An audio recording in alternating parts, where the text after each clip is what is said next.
In mid-2017, several American media outlets aired footage of a death row inmate. His face was covered in tattoos and scars, giving him a chilling appearance. However, when the verdict was announced, he showed no signs of distress. These images quickly spread across social media, where thousands of people created videos pretending to be terrified when facing him. This widespread viral content transformed the criminal into a scary celebrity, much like some of America's notorious criminals. However, very few people actually knew who he was or why the state authorities decided to sentence him to death. The criminal's name was Nick Jenkins. He committed a double murder around 5 a.m. on August 11, 2013. A patrol officer noticed a white Ford pickup truck parked near a pool in Spring Lake Park in Omaha. Upon approaching to investigate, he discovered two bodies inside the vehicle. The victims, 29-year-old Jorge Cajiga Ruiz and 26-year-old Juan Uribe Pena. Both had gunshot wounds to the head from a 12-gauge shotgun. Their wallets were missing, indicating that the killer had rummaged through their clothes before fleeing. Initially, the police believed it was a robbery, but there were few clues to support the investigation into the double homicide.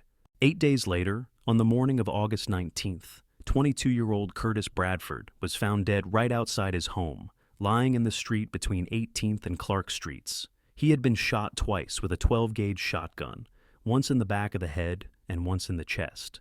Bradford had recently been released from prison after serving 2.5 years for robbery. His family stated that he had plans to attend school and stay out of trouble. Investigators discovered that the night before, he had posted a photo on Facebook with a man who had tattoos on his face, though the identity of this person had not yet been determined at the time.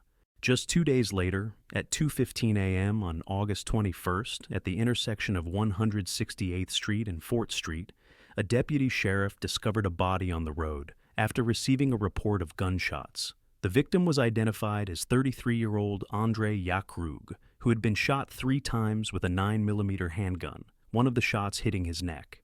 That evening, she was working as a waitress at a bar called Deja Vu. When checking surveillance footage, it was seen that she left the bar about 30 minutes before the body was found. She drove a Chevrolet truck, which was later stolen.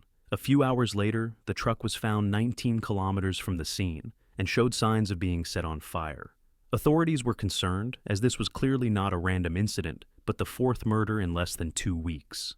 Notably, the victims appeared to have no connections to one another, and there were few clues or witnesses.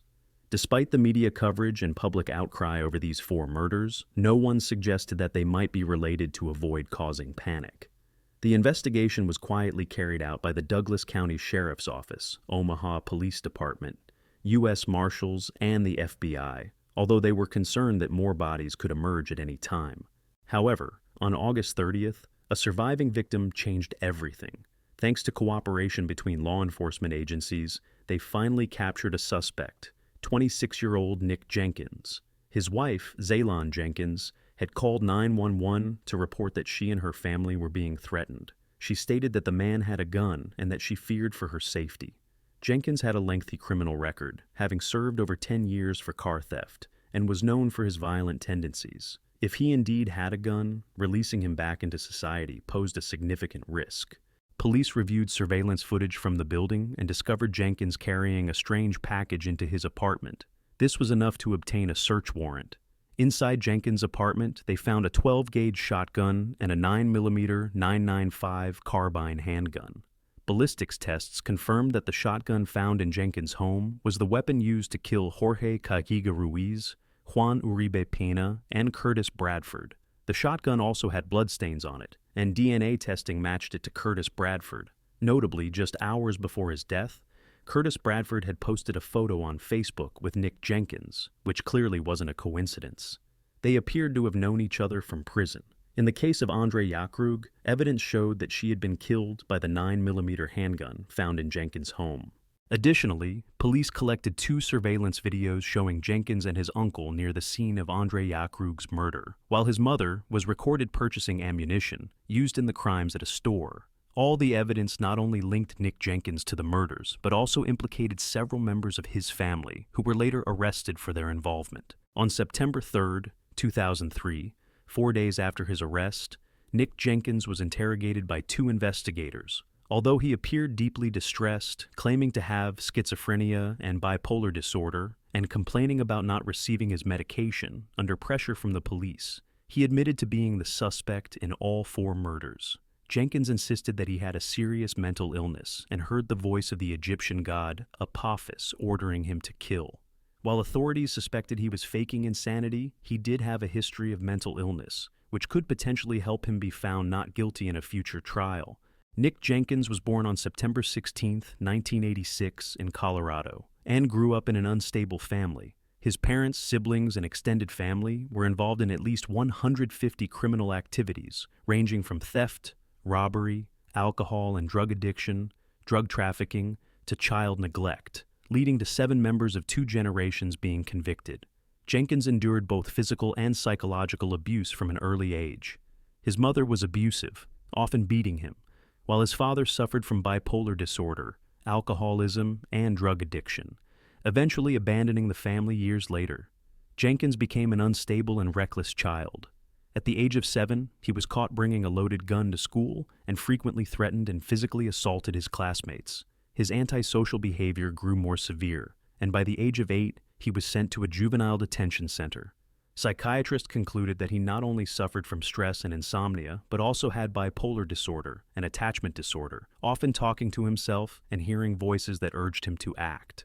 After an assessment, Jenkins was diagnosed with bipolar disorder. Some reports indicated that he had been sexually abused by a cousin when he was younger. Jenkins dropped out of school, started using drugs, joined a gang, committed several crimes, and was charged with illegal gun possession. He was arrested multiple times and sent to the Douglas County Juvenile Detention Center, but his behavior did not improve. He exhibited signs of mental disorders, including paranoia, visual and auditory hallucinations, and suicidal tendencies. Doctors even assessed him as a danger to his own family.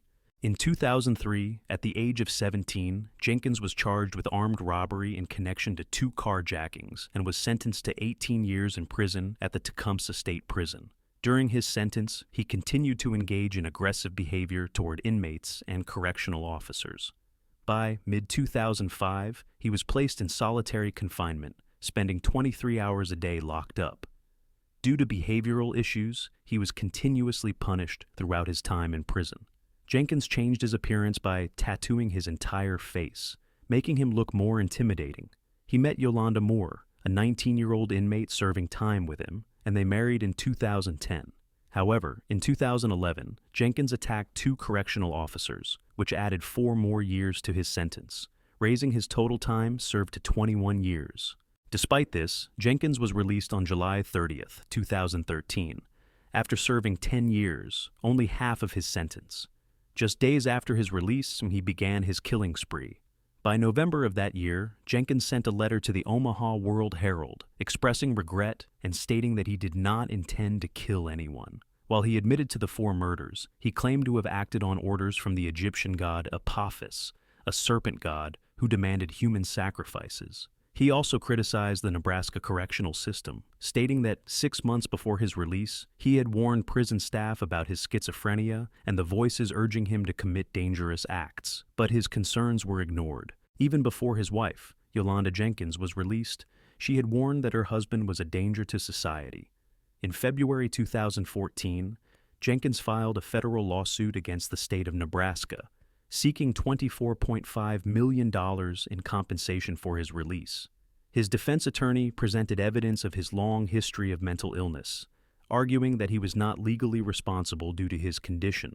On April 16th of that year, before Judge Peter Battalion, Jenkins pleaded guilty to the murders of Jorge Cajiga Ruiz, Juan Uribe Pena, Curtis Bradford, and Andre Yakrug.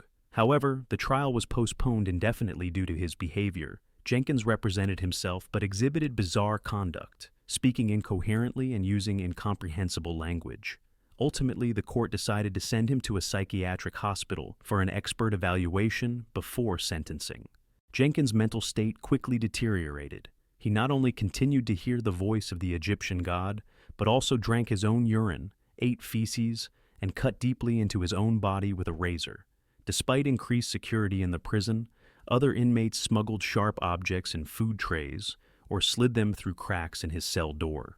Jenkins' self-destructive behavior became more severe. He wrote the word Satan on his face, carved 3 6s into his forehead, though it appeared as 9s, cut his tongue in half to resemble a snake, and even castrated himself, requiring 17 stitches. However, psychiatrists concluded that he was faking insanity, not truly suffering from schizophrenia, but rather having an antisocial personality disorder, and still capable of controlling his behavior. On May 30th, 2017, Nick Jenkins was sentenced to death by lethal injection. His image, with a face covered in tattoos and scars, spread across the world, making him appear extremely dangerous. Like many notorious criminals, Jenkins' case became controversial as more details were revealed. His mother, 2 sisters, and an uncle were all involved in murders and would be tried separately. The Jenkins family's long criminal history quickly caught the media's attention. Many opinions suggested that mental disorders could have a cascading effect, particularly given that multiple members of the Jenkins family had frequently broken the law. People began to question whether many family members suffered from schizophrenia or intellectual disabilities. As a child, Jenkins had been evaluated by experts with an IQ of 88, but by 2003, his IQ had dropped to 69. Throughout his childhood and adolescence, 6 different psychiatrists diagnosed him with emotional disorders, severe hallucinations, a form of permanent disability.